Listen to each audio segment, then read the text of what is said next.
coordinador, el académico, el doctor Víctor Manuel Valdespino Gómez, la invitación a este simposio, Oncología Personalizada de Precisión en México, Situación Actual y Desarrollo. Yo soy Erika Ruiz, oncóloga médica del Instituto Nacional de Cancerología y presentaré Medicina de Precisión en pacientes con tumores gastrointestinales. Es importante destacar la situación del cáncer hoy en el mundo. Si bien cada vez tenemos más número de pacientes, esto va de la mano con un mayor incremento en los costos de salud. Podemos ver cómo del 2020 a lo que esperamos para el 2040, pues va a haber un incremento bastante sustancial de más del 30% en el número de casos. Por lo tanto, tenemos que estar conscientes de que esta situación, en lugar de mejorar, va a empeorar y por lo tanto tenemos que conocer más a fondo las diferentes herramientas que nos pueden ayudar a tener un mejor control del cáncer en los pacientes oncológicos. Dentro de las diferentes neoplasias, sabemos que próstata y mama ocupan lugares importantes. Sin embargo, los cánceres del tubo digestivo cada vez son mucho más frecuentes. Cáncer de colon, de recto, de estómago, páncreas, cada vez va posicionándose mayormente y más en conjunto. Por lo tanto, tenemos que entender mejor estas neoplasias y poder utilizar ese entendimiento para una mejor terapia.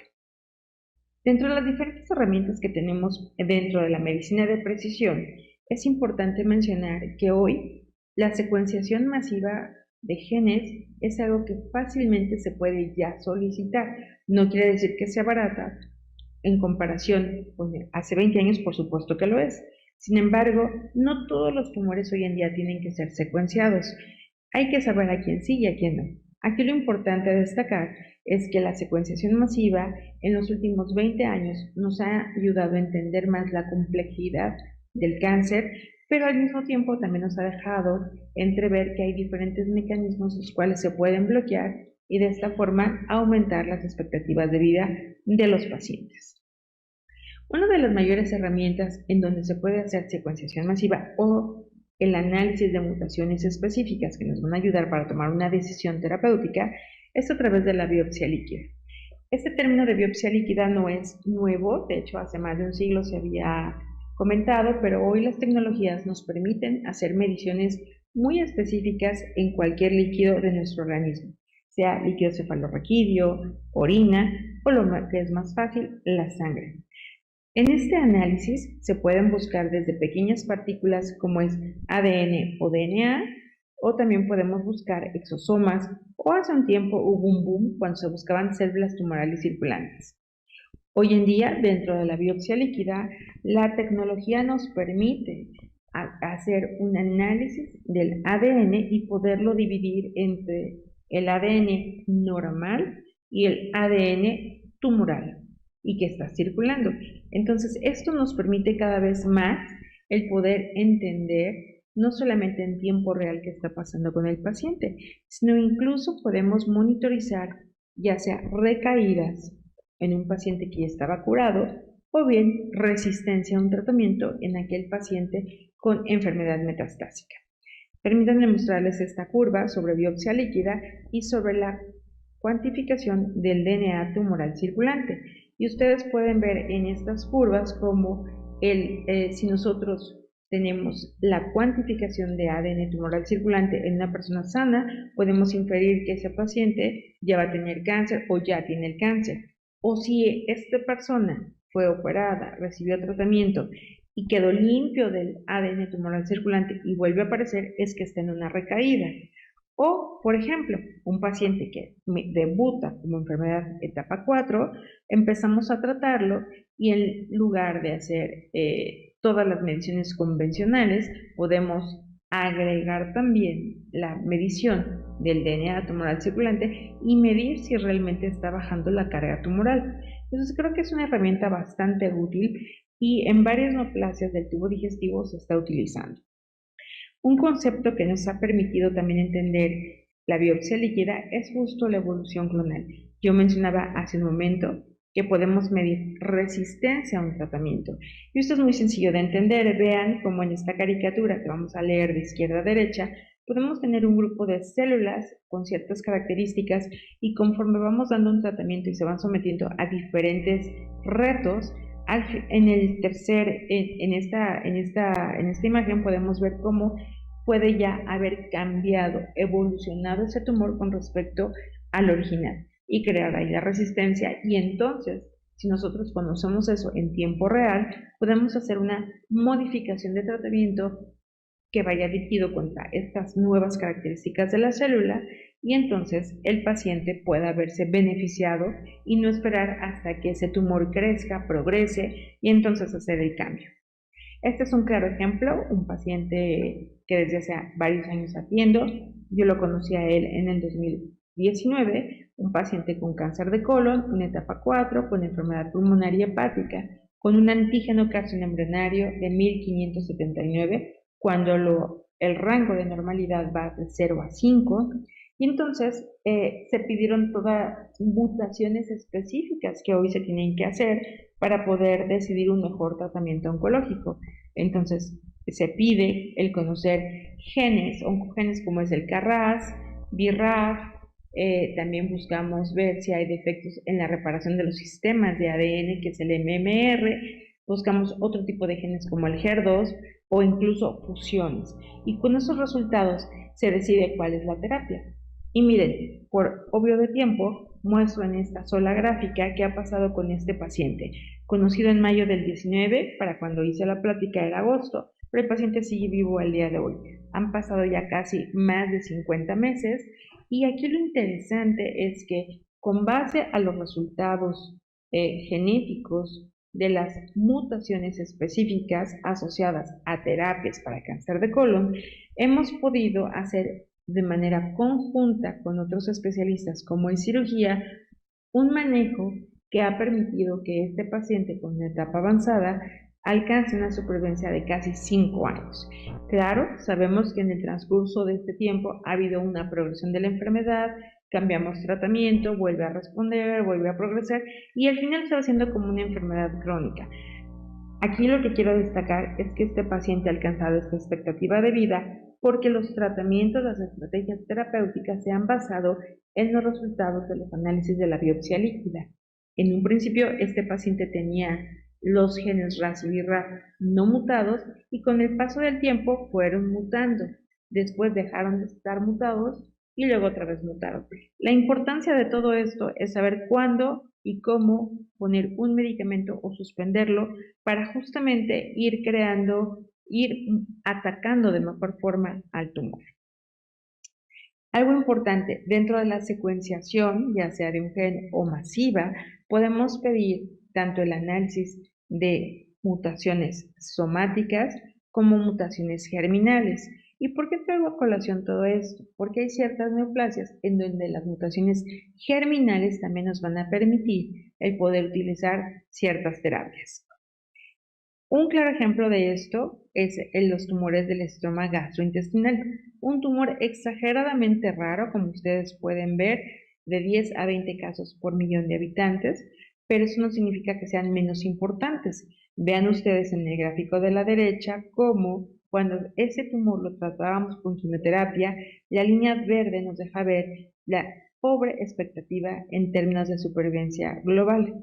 Sin embargo, cuando se conoció la génesis de este tumor a través de los conocimientos de la biología molecular, se encontró que este tipo de tumor se ocasiona por mutaciones en genes específicos como son c-KIT o el factor derivado de plaquetas alfa. Y entonces se crearon fármacos diseñados contra estas mutaciones. Y vean en la línea azul y la línea roja cómo esto favoreció una supervivencia espectacular con respecto al uso de quimioterapia. Algo también muy interesante en este tipo de tumores es que conociendo la mutación también se cambia la dosificación del fármaco que es imatinib. Esa línea azul que ustedes ven de su lado derecho corresponde a la dosis de una vez al día, mientras que la línea roja corresponde a 2 veces al día la dosificación. Y esto es porque mutaciones más agresivas responden mejor a una doble dosis terapéutica. Y yo lo que les mencionaba de las mutaciones genéticas y somáticas, Lo pueden ustedes ver muy bien en este cuadro. Ven ustedes que en este cuadro naranja corresponde las mutaciones de estos dos genes que yo mencioné previamente. Hay otros genes implicados como BRAF o algunas alteraciones o deficiencias como CDH. Todo este grupo de pacientes corresponden a mutaciones somáticas, pero vean esta en la parte inferior que corresponde más o menos como a un octavo, que prácticamente son alteraciones de línea germinal. Entonces, muchas veces en algunos tumores tenemos que conocer tanto mutaciones de origen somático como germinal. Y eso es lo que yo les decía. Vean, mutaciones del exón 11, la dosis es de 400 miligramos, mientras que mutaciones en el exón 9 es de 800. Pero incluso si tuviera mutaciones de otro tipo, puede ser que ni este medicamento funcione. De ahí la importancia de conocer las mutaciones básicas de ciertos tumores o asociadas a ciertos tumores para dar una mejor opción terapéutica. Un cambio, vamos a páncreas ahora. Sabemos que uno de los problemas mayoritarios de esta neoplasia es que se detecta en etapas avanzadas. Se cree que para el 2030, de acuerdo a reportes de Estados Unidos, este tumor ocupa el segundo lugar en todos los tumores, porque justamente está muy asociado a estilos de vida y también por ahí algunas infecciones. ¿Qué ha pasado con este tumor? Haciendo secuenciación masiva bajo varios estudios de investigación, se han encontrado ciertas alteraciones que permiten el poder utilizar un medicamento u otro. Esto es algo importante porque la mayor parte de los tumores con cáncer de páncreas hasta la fecha se han tratado con quimioterapia, con algunos resultados un poco más positivos en términos de supervivencia, cuando corresponde a un triplete versus un solo fármaco. Y muchos de estos tumores que tienen ciertas características mutacionales incluso se pueden tratar con otros fármacos que no necesariamente son quimioterapias. Entonces, esto permite poder ayudar más a estos pacientes que tienen este tipo de tumor que sabemos que es el más letal de todos. De los 100 casos que se diagnostican por año, 95 fallecen. Pues podemos ver en esta línea del tiempo como la mayor parte de los medicamentos eran quimioterapia, pero empiezan a surgir otro tipo de medicamentos que ya van dirigidos hacia alteraciones moleculares específicas y con beneficios positivos en términos de supervivencia. Aquí ustedes les pongo solamente un ejemplo, como con algunos fármacos dirigidos o inmunoterapia en ciertos tumores como son mutaciones del BRCA, vean cómo hay respuestas muy importantes. ¿Qué hay con respecto a la biopsia líquida en el cáncer de páncreas? Bueno, en esta revisión que se hizo hace un par de años, se observó que tanto la enfermedad metastásica como la cuantificación y que esté detectable el DNA tumoral circulante son marcadores de mal pronóstico. Y esto lo podemos ver claramente aquí. Si un paciente tiene DNA tumoral circulante en sangre, pues evidentemente quiere decir que hay enfermedad positiva y por lo tanto su expectativa de vida va a ser muy baja con respecto a aquel paciente que no lo tiene. Vemos otro salto cuántico, por obvio de tiempo, a otra neoplasia que cada vez es más frecuente, el cáncer colorectal. Es importante destacar que sí, en las últimas décadas cada vez es más evidente que aunque es un mismo órgano, no solamente cumple con funciones diferentes, sino que molecularmente también puede tener alteraciones complejas y diferentes de un lado que del otro. En esta caricatura ustedes pueden ver cómo lo que corresponde al colon ascendente y transverso tiene ciertos colores diferentes a los del lado izquierdo. Esos colores, cada uno de ellos simboliza diferentes alteraciones moleculares. Entonces, aquí la importancia es saber dónde está localizado el tumor, pero también cuál es el perfil molecular de ese tumor para poder dirigir mejor el tratamiento. Cabe destacar que quiero hacer mucho énfasis que uno de los problemas que tenemos hoy más graves de salud pública a nivel mundial es que cada vez tenemos más gente joven, me refiero a menores de 50 años con este tumor, y debo hacer mención que aquellos que han nacido después de la década de los 90 es más frecuente que tengan cáncer de recto que de colon. Bueno, platicando sobre el cáncer de colon específicamente, en estas curvas, ustedes pueden ver lo que es lógico. Una etapa 1 tiene una mejor supervivencia con respecto a una etapa avanzada, a una etapa 3C. Sin embargo, aunque esta clasificación es la que usamos internacionalmente, sabemos que hay algunos bemoles, como cuál, como por ejemplo, y aquí ustedes lo pueden ver en números, que una etapa 2C tiene una expectativa de vida más baja que una 3A. Esto es porque, lamentablemente, el TNM no es exacto. Afortunadamente, hoy ya no solamente dependemos del tamaño del tumor, de la presencia o ausencia de ganglios o enfermedad metastásica, sino que también nosotros hoy podemos hacer uso de la biopsia líquida, sobre todo en etapas avanzadas, pero en etapas más tempranas también nos ayuda a estar mejor. De forma convencional, hoy en día tenemos las etapas 2, que son estas que les digo que pueden llegar a tener un peor pronóstico que una etapa 3, tienen, podemos analizar la pieza patológica y definir si recibe el paciente o no tratamiento. Pero estas herramientas, al igual que el TNM, no son tan sólidas como lo viene siendo la biopsia líquida. Y aquí podemos ver un estudio, unos gráficos de un estudio escandinavo, en donde justamente aquellos pacientes con DNA tumoral circulante tienen una expectativa de vida muy mala con respecto a los que no tienen. Pero algo muy interesante también es este gráfico que tienen ustedes a su derecha.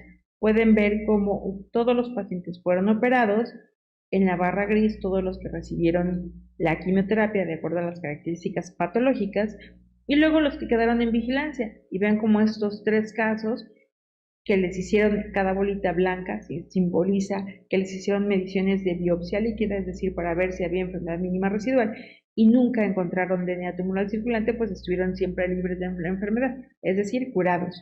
Pero hubo otro grupo de pacientes operados que recibieron la quimioterapia como tradicionalmente se hace, y las bolitas azules son aquellos pacientes que recayeron, es decir, que al hacer el análisis del DNA tumoral circulante salió positivo, había enfermedad, y que esto incluso apareció mucho antes que esta línea, la cual simboliza que radiológicamente se podía ver la enfermedad. Entonces, aquí podemos ver cómo hay un periodo, una ventana de tiempo en la que si nosotros conociéramos que la enfermedad está presente, aunque sea microscópica, podríamos dar tratamiento antes de que esto progrese a una enfermedad macroscópica. Otra cosa interesante, no solamente es entre el cáncer del colon derecho e izquierdo, es que recientes estudios han demostrado que en el recto, ya saben ustedes que lo dividimos en 3/3, inferior, medio y alto, también hay diferentes alteraciones moleculares y que esto en un futuro también va a impactar en términos terapéuticos. Y hablando sobre esto, es interesante compartir con ustedes que en 2020 empezó a haber un boom en cáncer de recto sobre el encontrar si eran sensibles a la inmunoterapia. Es decir, buscar si los tumores de recto eran tumores calientes y de esta forma, en lugar de operarlos, darles radioterapia y quimioterapia, pues dar inmunoterapia. Entonces, unos análisis preliminares del Memorial dejaban ver que podía funcionar, y en 2022 salió un estudio muy pequeño, menos de 20 pacientes, pero todos con tumores calientes definidos como deficiencia del MMR, alta tasa mutacional y inestabilidad microsatelital hecha por PCR, y con estos tres conceptos y estando seguros que era un tumor caliente, omitieron el tratamiento estándar y se dio la inmunoterapia. Y para cuando se hizo el reporte, tanto de forma oral como cuando salió el reporte en escrito, el 100% de los pacientes no habían recaído, estaban curados. Y esto fue un boom, porque es romper con un paradigma. Finalmente, hoy puedo decirles que, sin duda, los tumores calientes del recto, como de muchas otras neoplasias, se puede utilizar diferentes tipos de inmunoterapia y con esto beneficiar a los pacientes. Uno de mis colegas del instituto justamente reportó que al menos en un análisis que él hizo de 216 casos, 29% de estos casos de cáncer de recto tenían las alteraciones que podíamos utilizar, en donde podíamos llegar a utilizar inmunoterapia. Algo muy interesante, puesto que esto omitiría, de ser así, la radio, la cirugía y la quimioterapia. Entonces, de acuerdo, como decía el doctor Vlad Cady, bueno, pues la biología sigue siendo el rey. La selección de casos es la reina y diferentes técnicas, que en este caso es por ser cirujano ponía que la cirugía, pero yo hoy pongo puede ser la quimio y la radioterapia, pues son esos príncipes y princesas que quieren de alguna forma tratar de combatir las fuerzas del rey y la reina. A veces se puede, a veces no se puede. Sin embargo, quiero terminar mi charla con con este gráfico en donde podemos ver que en un principio entendíamos la biología tumoral como esa genómica en la cual no podíamos distinguir diferentes elementos. Después, con las nuevas tecnologías, fuimos pudiendo identificar estos elementos e incluso cómo se iban alineando. Pero hoy, en cuanto a la oncología, pues queremos ya tener modelos en donde también sean más tridimensionales para entender la complejidad del cáncer. Y bueno, con esto doy por terminada mi charla. Muchas gracias por su atención.